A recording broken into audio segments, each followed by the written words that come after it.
નમસ્તે બાળ દોસ્તો, ડીકે એજ્યુકેશન ચેનલમાં આપનું સ્વાગત છે. આજે આપણે ધોરણ 7ની સ્વ અધ્યયન પોથીના ભાગ 1માં સામાજિક વિજ્ઞાનનો પાઠ 1 રાજપૂત યુગ નવા શાસકો અને રાજ્યોનું સોલ્યુશન જોઈશું. પ્રશ્ન 1.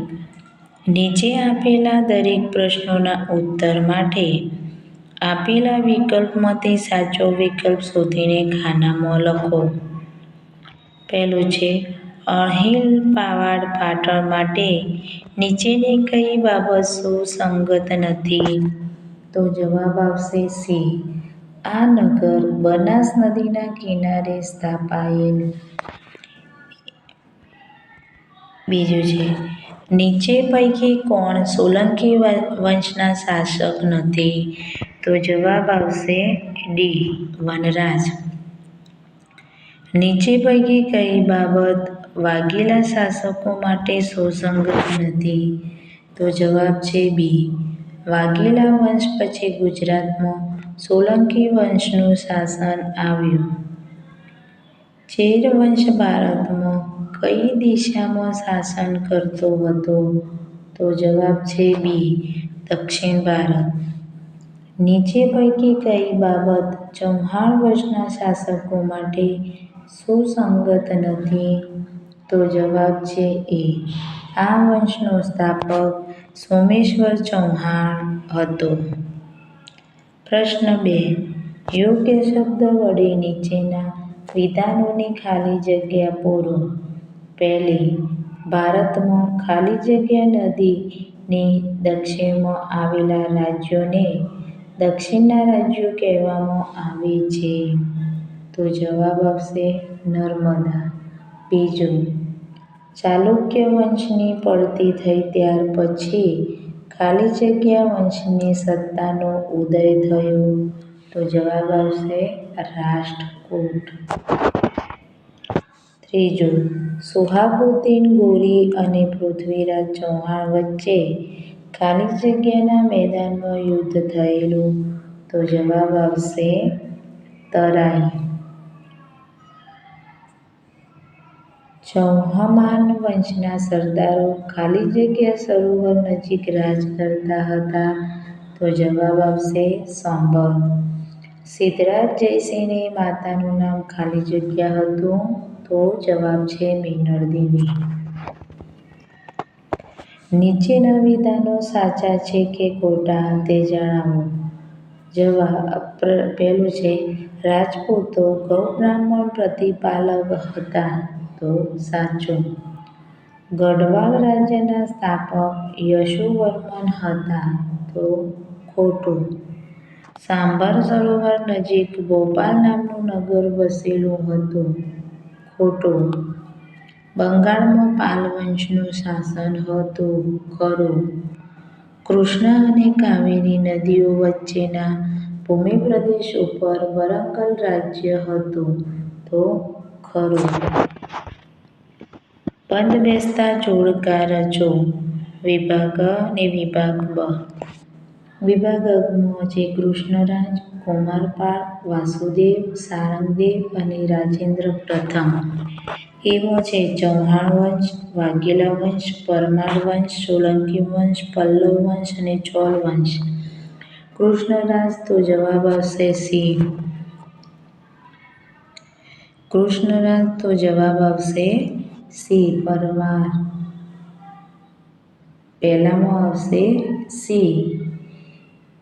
કુમારપાળ. તો જવાબ છે ડી. વાસુદેવ. તો જવાબ છે ઈ. પલ્લવ વંશ. સારંગદેવ. તો જવાબ છે બી. વાઘેલા વંશ. અને રાજેન્દ્ર પ્રથમ. તો જવાબ છે એટલે કે ચોલ વંશ. પ્રશ્ન 5. મને ઓળખો. હું વાઘેલા વંશનો છેલ્લો શાસક છું. તો કર્ણદેવ. મેં વાતાપીને રાજધાની બનાવીને અલગ સ્વતંત્ર રાજ્ય સ્થાપ્યું હતું. તો પુલકેશી પ્રથમ. હું રાષ્ટ્રકૂટ વંશના શાસકોમાં સૌથી વધુ શક્તિશાળી શાસક હતો. ગોવિંદ ત્રીજો.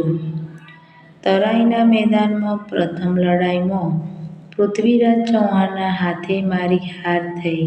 શિહાબુદ્દીન ગોરી. મેં પાટણમાં વિશ્વ પ્રસિદ્ધ વાવ બનાવી હતી. ઉદયમતી. મેં આચાર્ય હેમચંદ્રાચાર્યની પ્રેરણાથી રાજ્યમાં જુગારની રમત, પશુવધ ઉપર પ્રતિબંધ મૂક્યો હતો. તો જવાબ આવશે કુમારપાળ. પ્રશ્ન 6. નીચે આપેલા વિધાનોમાંથી ખોટો શબ્દ છેકો. પહેલો. ગુજરાતના સોલંકી રાજા સિદ્ધરાજ જયસિંહની રાજકુમારીના લગ્ન ચૌહાણ વંશના અણુરાજ સાથે થયેલા. સોમેશ્વર છેકી દીધું.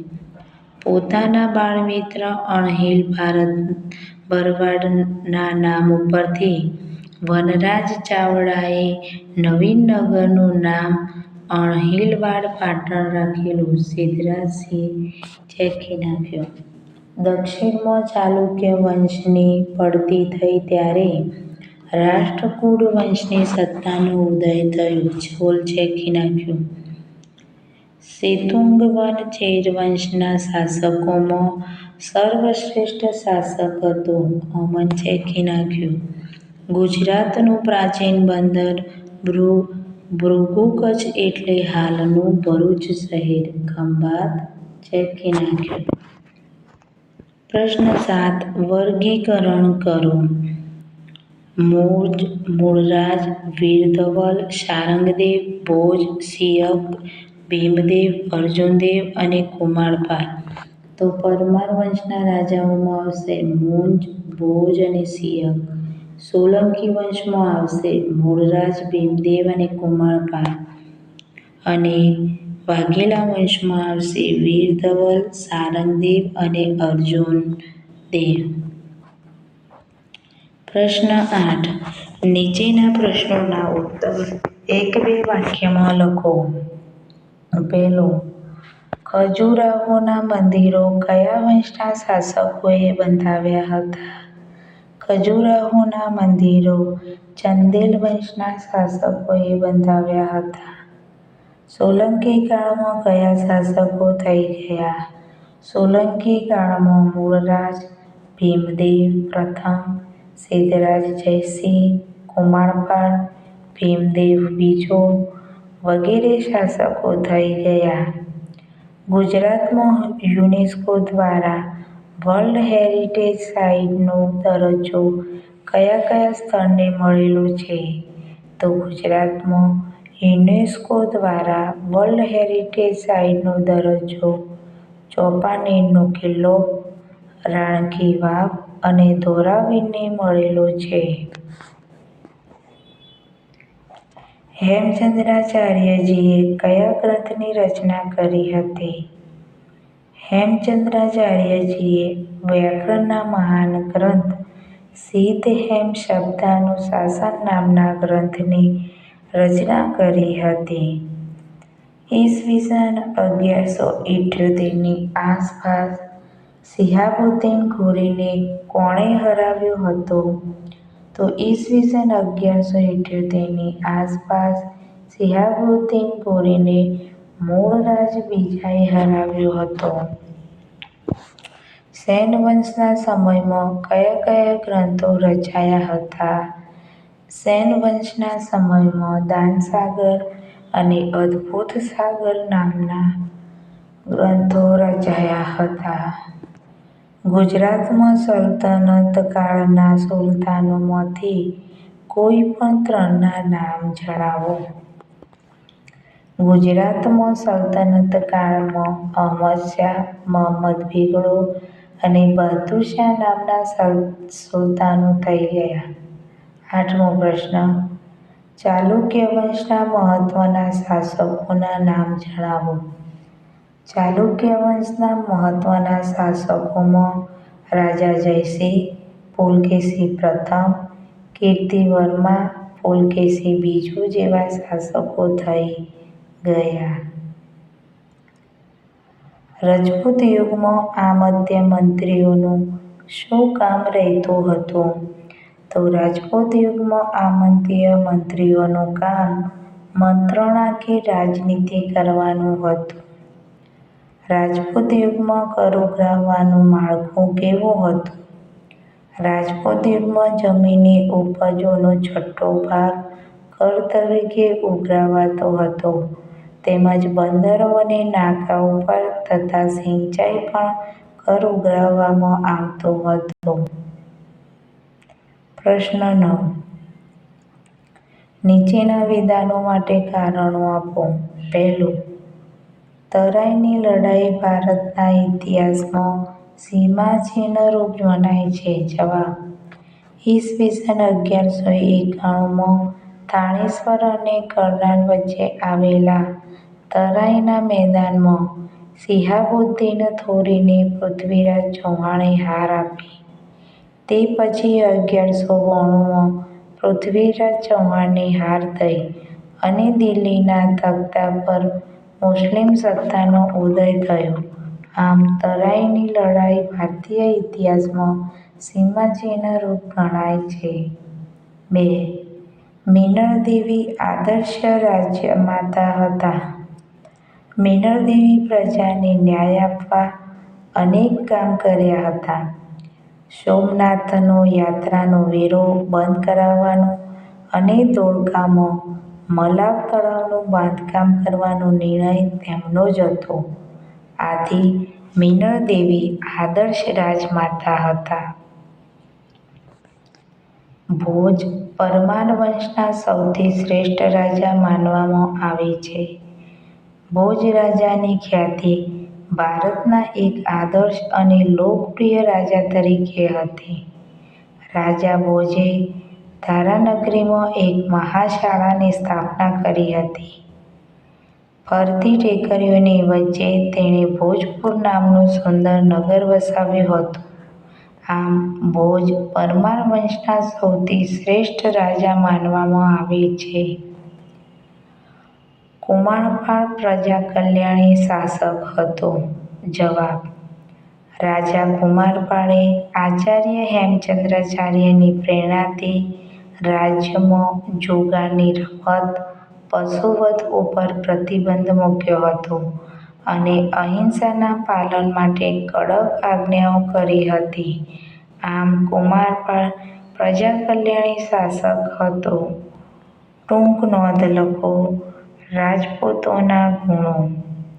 જવાબ: રાજપૂતો જેટલા બહાદુર હતા એટલા જ ટેકીલા હતા. તેમણે આપેલા વચન તેઓ પ્રાણના ભોગે પણ પાળતા હતા.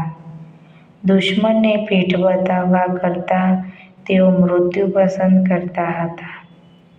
પોતાના શરણે આવેલાનું કોઈ પણ ભોગે રક્ષણ કરતા હતા અને લડાઈમાં પણ અધર્મ આચરતા નહીં.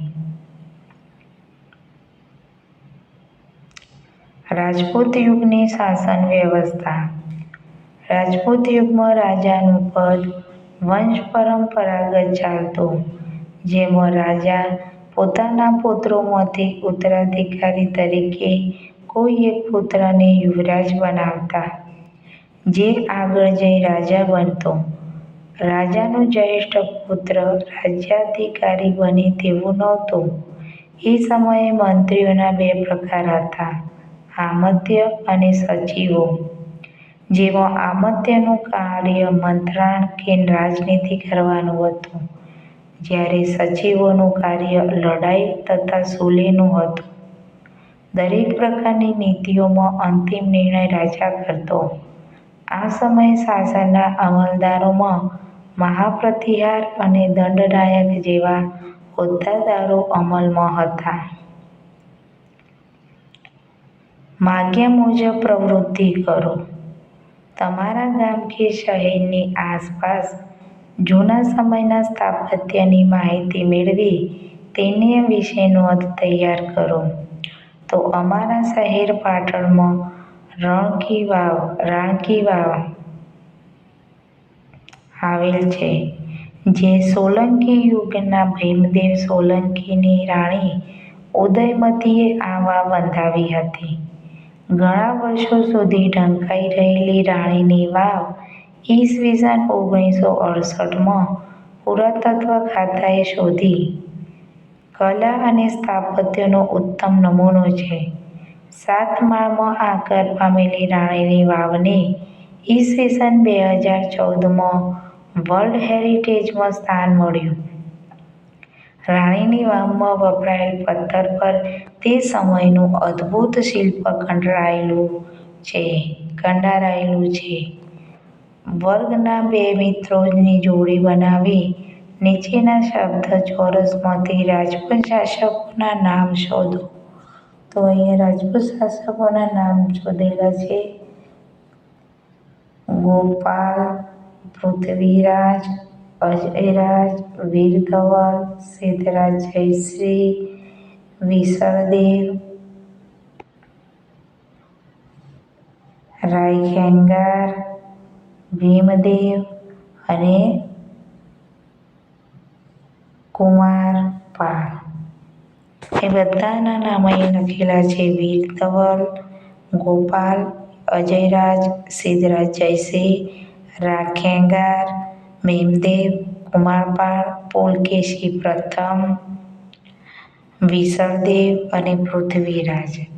બાળ દોસ્તો, જો વિડીયો પસંદ આવ્યો હોય તો તેને લાઈક અને સબસ્ક્રાઈબ જરૂરથી કરજો અને તમારા દોસ્તો સાથે શેર કરવાનું ભૂલતા નહીં.